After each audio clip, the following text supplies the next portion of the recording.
Well, hello again, friends, and welcome back to Friday Roll Call. And to our regular crowd, I'm fired up to be here with you. As always, to our new crowd, welcome. This is the forum where we dig deeper into the concepts and principles that our team has introduced to you by way of our keynotes, our breakout sessions, workshops, and the Top Gun Teamwork Program. And if you and I have not yet met, let me introduce myself. Robert Teschner is the name, call sign Cujo. I'm the founder and CEO here at Team VMAX Group. And today we're going to talk about one of the standard lamentations that I hear from business owners. And that is, Cujo, you benefited from having basic training in the military. We can't do that here, and we suffer or struggle as a result.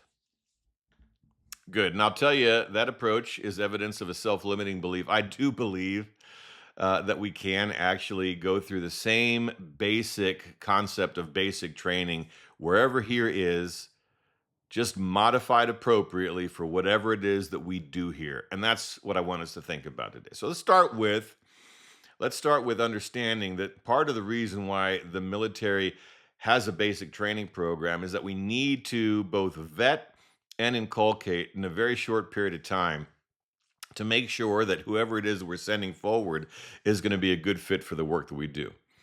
So if we think end state, if we think where it is that we're going, we're trying to field a force that's combat capable and not just able to go out there and fire weapons and do what needs to be done, but really to execute with integrity, to demonstrate mutual support, to be highly competent at the things that they do.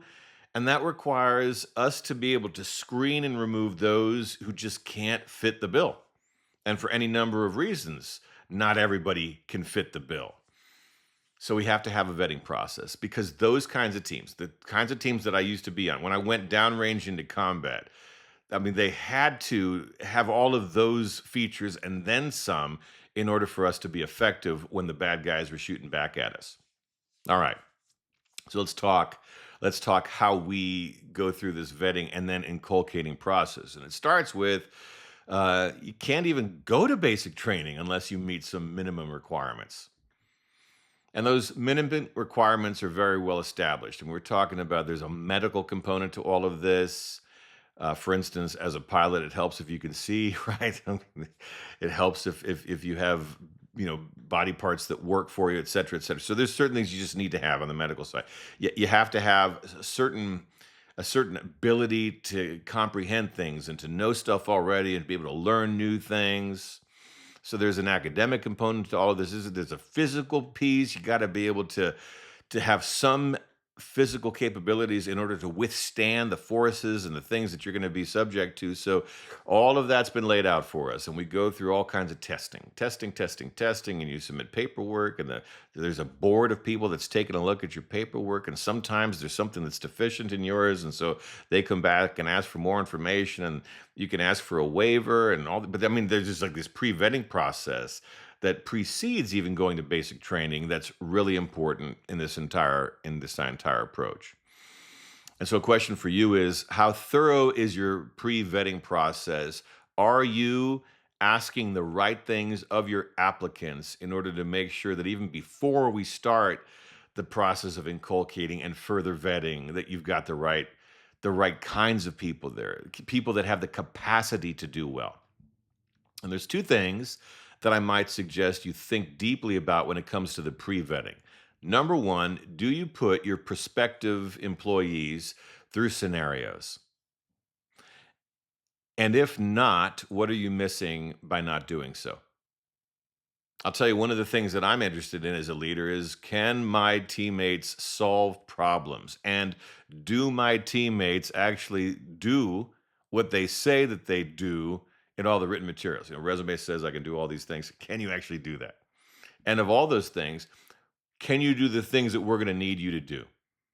So a great way to test that is just to put people into scenarios that you've thought through, scenarios that are difficult, scenarios that require the admission of no, I can't, or here's how I probably would stumble with that or potentially fail with that. And I would value those kinds of responses from a prospective employee. Like I think I may not, be great in this or potentially could fail at that, but I'm willing to learn. So scenarios is one thing.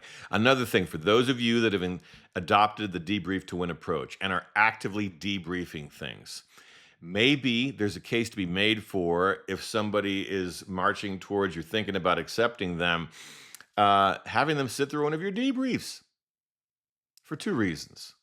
One, it gives them some sense of what the expectation is around here, what it is that you're going to be asking for of them, which can potentially cause them to sit there and go, I don't want to be that vulnerable.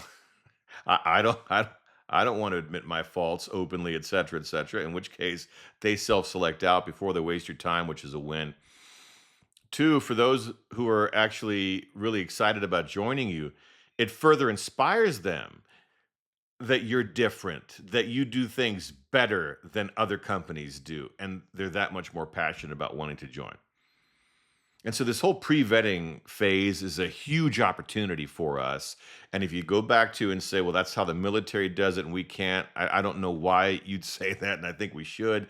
And so that's the first step of this. The second piece of this is the inculcating and further vetting process that actually takes place when a military member goes through basic training.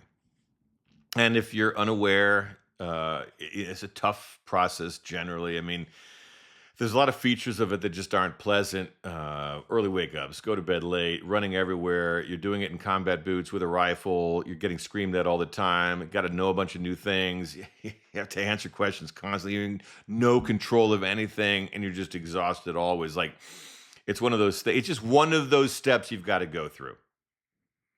And we do it there partially to further test and evaluate, do you have what it takes, partially to start raising the bar and setting higher expectations from those who are eventually going to join our elite teams, saying, all right, whatever you used to do, whoever it was that you used to be, and whatever your former standards were, we're going to push you out of your comfort zone and we're going to raise all of those things. And in the process, you're going to fail, and in the process, you're going to identify some weaknesses, and hopefully, we're going to get you to bounce back from those failures and build out those weaknesses into strengths. In the process, we're going to learn that we're better together, that a team is the real way to make it through this. You're not going to go through it solo. That's important because we're trying to create teammates that team well.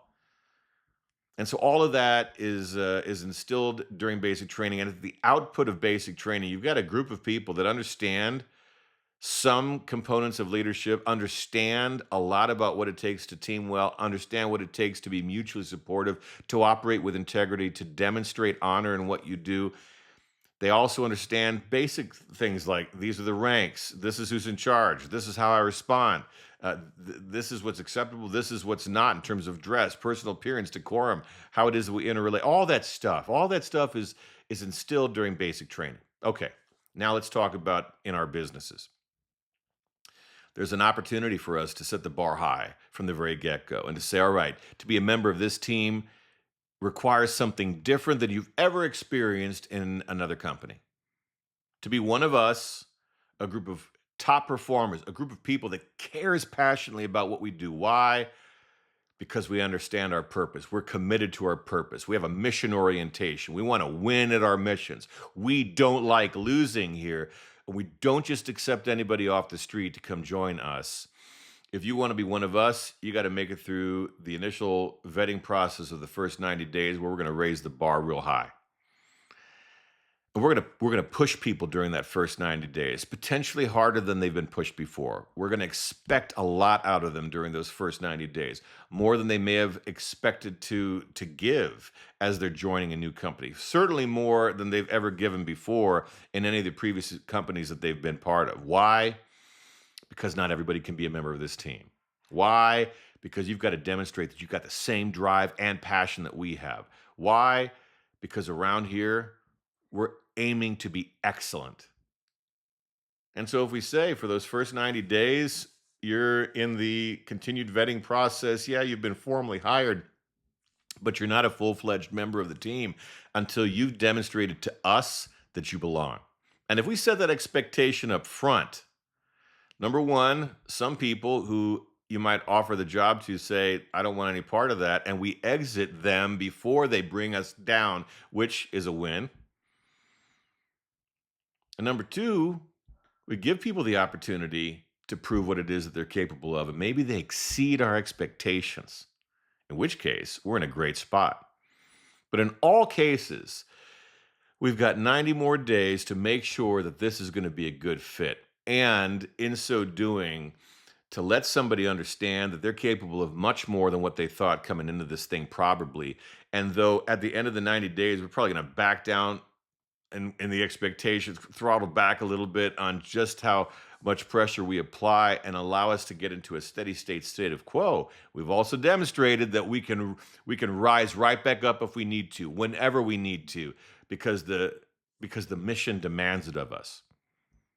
And so I would challenge the notion that we can't have basic training. It looks different, right? No screaming, no guns, no marching around, no running, no push-ups, no pull-ups. Although all those things are probably good. I could probably use another dose of that kind of basic training.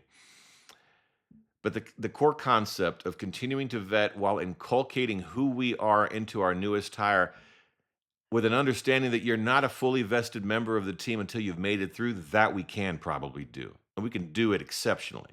In order to build exceptional teams that win, which is the whole point, isn't it? Good. So going into this weekend, we got some more stuff to think about. And this is really good stuff to think about. Leaders, it's important to think, how are we building teams that win? And it starts with who we're selecting and what we're putting them through to make sure that they're going to be a good fit for us in the long run.